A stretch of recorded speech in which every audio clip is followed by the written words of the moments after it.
గొర్రెల స్కామ్లో నిధుల గోల్మాల్పై ఏసీబీకి మరో ఫిర్యాదు అందింది. రంగారెడ్డి జిల్లా పశువర్ధన శాఖ అసిస్టెంట్ డైరెక్టర్పై నెల్లూరు గొర్రెల రైతులు ఏసీబీకి ఫిర్యాదు చేశారు. తమకు 12 యూనిట్ల గొర్రెల డబ్బులు ఇవ్వకుండానే బినామీ ఖాతాలోకి 19 లక్షలు మళ్లించారని రైతులు వెల్లడించారు. నిధులు విడుదల చేయడానికి నెల్లూరు గొర్రెల రైతుల వద్ద అసిస్టెంట్ డైరెక్టర్ 50,000 లంచం తీసుకున్నారని తెలిపారు. ఆధారాలతో సహా ఏసీబీకి ఫిర్యాదు చేశారు. ఇప్పటికే పశుసంవర్ధన శాఖ స్కీమ్లపై విజిలెన్స్ విచారణ చేసింది. ఇక పశుసంవర్ధన శాఖలోని ఉన్నత అధికారుల వద్ద వివరాలను తీసుకుంది. గొర్రెలు చేపల పంపిణీపై పూర్తి వివరాలను అడిగి తెలుసుకున్నారు. ఇక పశుసంవర్ధన శాఖపై విచారణ జరిపి ప్రభుత్వానికి రిపోర్టును ఇవ్వబోతున్నారు.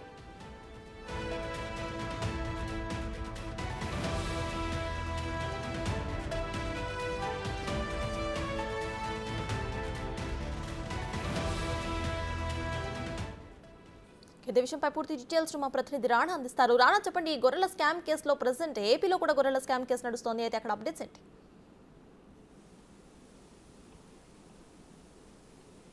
సర్తాజ్ పశు సంవర్ధక శాఖలో రోజుకొక అంశం అనేది బయటకు వస్తూనే ఉంది. ఏదైతే గత 2 నెలల నుంచి కూడా గొర్రెల స్కామ్స్ మీద రైతులు అప్పుడు ఫిర్యాదు చేసిన తర్వాత దాన్ని పూర్తి స్థాయిలో దర్యాప్తు చేసినటువంటి ఏసీపీ దీనికి సంబంధించినటువంటి వ్యక్తులు ఎవరైతే ఫ్రాడ్కి పాల్పడుతున్నారో అలాగే డబ్బులు కాజేసినటువంటి వ్యక్తులు ఇప్పటికే అరెస్ట్ చేశారు. కొంతమంది పారిపోయినటువంటి నేపథ్యం ఏర్పడుతుంది. ఈ గొర్రెల స్కామ్లో కీపెన్గా ఉన్నటువంటి మరొక వ్యక్తి దుబాయ్కి మొయినుద్దీన్ పారిపోయినటువంటి నేపథ్యం కనపడుతుంది. అతను కూడా రప్పించడానికి పోలీసులు సన్నాహక కార్యక్రమాలు చేస్తున్నటువంటి నేపథ్యం కనపడుతుంది. అయితే ఇప్పుడు తాజాగా మరొక ఫిర్యాదు ఏసీపీ అధికారులకి అందని చెప్పొచ్చు. నెల్లూరుకు చెందినటువంటి రైతులు వారు తమకు 19 యూనిట్లకు సంబంధించిన డబ్బులు ఇంకా చాలా వరకు రావాలి, ఆ డబ్బులు విడుదల చేసేందుకు తాము ఏడీ దగ్గరికి వెళ్ళగా ఏడీ మాకు 50,000 రూపాయల వరకు కూడా లంచం అడిగాడు అనేసి కూడా వారు ఫిర్యాదు చేసినటువంటి నేపథ్యం కనపడుతుంది. దాదాపు 19 లక్షలు కూడా దారి మళ్లించారు. ఇప్పటికే ఆ డబ్బులు కూడా రాలేదు అనేసి కూడా దీనిపైన చర్యలు తీసుకోవాలి. ఎందుకంటే ఇటీవల కాలంలో మేము టీవీలో చూస్తున్నాం,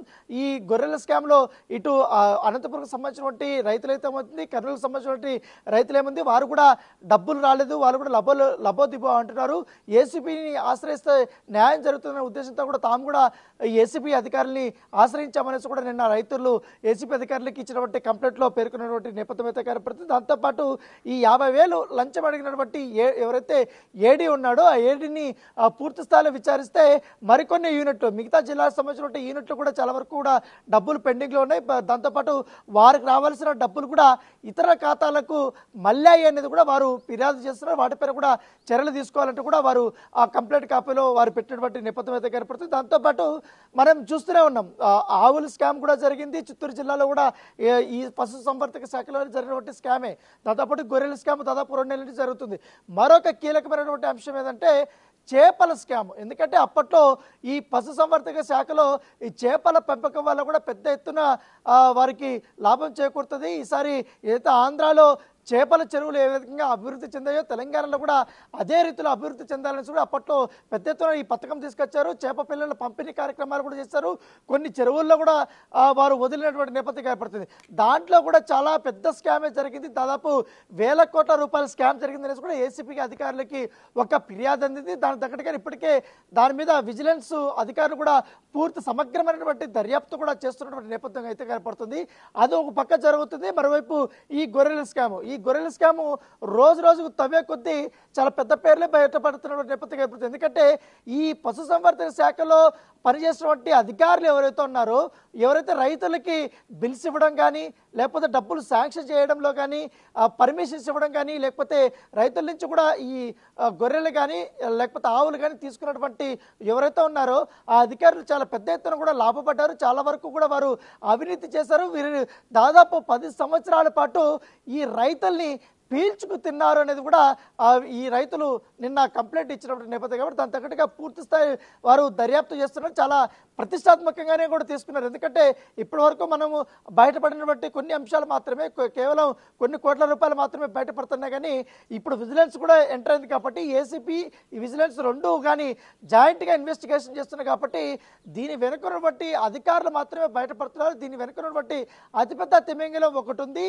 దాని తగ్గట్టుగా దాన్ని బయటకు రావడం కోసం ఈ యొక్క ఎవిడెన్స్ అంతా కూడా ఇప్పటికే ఏసీపీ అధికారులు వారు కలెక్ట్ చేస్తున్నటువంటి నేపథ్యం ఏర్పడుతుంది. త్వరలోనే మరో 2 వారాలనే బిగ్ సెల్ఫిష్ నేమ్ అనేది బయటపడుతుంది అనేసి కూడా ఏసీపీ అధికారులు సర్కిల్లో మనకు వినిపిస్తున్నటువంటి పరిస్థితి ఏర్పడుతుంది. సో ఇది కేవలం ఒక చిన్న కేసుగానే మేము పరిగణించడం లేదు, చాలా ప్రతిష్టాత్మకంగా తీసుకున్నాము.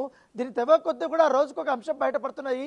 ఇంకా చాలా మంది రైతులు కూడా వారు వస్తున్నారు. కొంతమంది రైతులతో కూడా రైతులు అండ్ అధికారులు కూడా కుమ్మక్కమైపోయి వారికి కొన్ని లంచాలు ఇవ్వడము, లేకపోతే పర్సంటేజ్లు ఇచ్చి కొంతవరకు కూడా వారు సేఫ్ జోన్లో ఉన్నట్టుగా తెలుస్తుంది. వారంతా కూడా నోరు తెరవటం లేదు. కాకపోతే ఎవరైతే నిజంగానే భారీ స్థాయిలో కూడా మోసపోయి సంవత్సరాల కోసం ఎదురు చూసినా కూడా డబ్బులు రాక వారు కూడా అప్పులు చేసి చాలా ఇబ్బందులు పడిపోయినట్టు వాళ్ళందరూ కూడా ఈ కొత్త ప్రభుత్వం వచ్చిన తర్వాత తమను ఆదుకుంటారనేసి ఆశతో వారు వచ్చారు. వారు ఇచ్చినటువంటి వాళ్ళకి ఏదైతే అనుకున్నారో దానికి తగ్గట్టుగానే ఇప్పుడు ఫలితాలు కూడా వస్తున్నాయి. ఎందుకంటే వారు ఇచ్చిన ఫిర్యాదుని చాలా సీరియస్గానే తీసుకున్నారు. పోలీసులు సీరియస్గా తీసుకుని కేసులు నమోదు చేశారు, అరెస్టులు చేశారు. వారికి రావాల్సిన డబ్బులు ఏ విధంగా రావాలి అన్న దానిపై కూడా వారికి న్యాయం చేసే విధంగా కూడా చర్యలు తీసుకుంటున్న నేపథ్యం ఏర్పడుతుంది. సో ఇది ఒక పక్క ఉండగానే ఇప్పుడు చేపలు, గొర్రెలు, ఆవులకు సంబంధించిన పూర్తి వివరాలు కూడా ఇప్పటికే లాగుతున్నారు. అప్పట్లో అధికారులు ఎవరైతే పాల్గొన్నారో, అవినీతి చేస్తారో వాళ్ళపైన కూడా కఠిన చర్యలు తీసుకునే విధంగా కూడా ఈ ఎవిడెన్స్ అనేది కలెక్ట్ చేస్తున్నారు. ఈ అధికారులతో ఎవరైతే క్లోజ్గా మూవ్ అవుతున్నటువంటి వ్యక్తులు ఎవరైతే ఉన్నారో దాంతోపాటు కొంతమంది అధికారులు డైరెక్ట్గా ఇన్వాల్వ్ అవ్వకుండా తన అనుచరుల్ని యూజ్ చేసుకుని వారి నుంచి డబ్బులు కాజేశారు. పైగా దాంతోపాటు ఈ డబ్బులని ఇతర బినామీల ఖాతాలోకి మళ్లించుకోవడము, తర్వాత తన కుటుంబ సభ్యుల ఖాతాల్లోకి రైతుల డబ్బులు ఈ రకంగా మళ్లించుకోవడం, ఇవన్నీ కూడా ఏసీపీ అధికారులు విచారణలో కూడా తేటతెల్లమయ్యాయి. కాబట్టి వాటిని బేస్ చేసుకుని మరికొన్ని అరెస్టులు, మరికొన్ని ఎఫ్ఐఆర్లు నమోదయ్యే అవకాశం ఉంది. త్వరలోనే మరొక పెద్ద పేరు కూడా బయటకు వస్తుందనేసి కూడా ఏసీపీ అధికారులు చెప్తున్నారు. నేపథ్యం Sartaj. Right, thank you Rana.